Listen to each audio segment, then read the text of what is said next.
In today's quick tutorial, I'm going to show you exactly how to add nodes in Inkscape, step by step, in a simple and beginner-friendly way. Adding nodes gives you more control over your shapes, allowing you to create custom curves, sharp angles, and detailed designs. If this video helps you, make sure to like and subscribe for more Inkscape tutorials. Let's jump right in. First, open Inkscape and create a shape. For this example, select the Rectangle tool from the left toolbar and click and drag on the canvas to draw a rectangle. Before you can add nodes, you need to convert this shape into a path. Go to the top menu, click Path, and then choose Object to Path. This step is important because you can only add nodes to paths, not live shapes. Now select the Node tool from the left toolbar. You can also press N on your keyboard as a shortcut.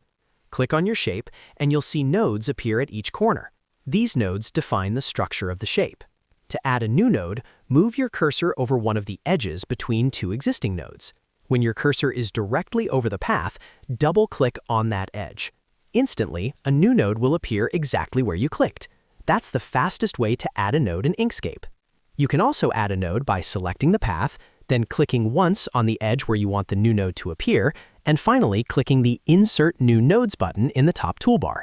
This method gives you more precision if you prefer using the toolbar options. Once the new node is added, click and drag it to change the shape. You'll see the path adjust immediately.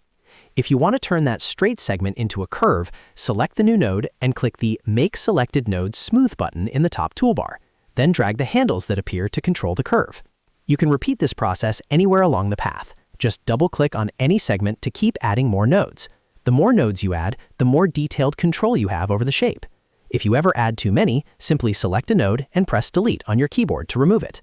Remember, if you try to double-click and nothing happens, make sure the object has been converted to a path by going to Path and selecting Object to Path. Without this step, you won't be able to add nodes. That's it. That's exactly how to add nodes in Inkscape. Convert your shape to a path, select the Node tool, and double-click on any segment to insert a new node exactly where you need it. If you found this helpful, don't forget to like the video and subscribe to the channel for more easy Inkscape guides. Thanks for watching, and I'll see you in the next tutorial.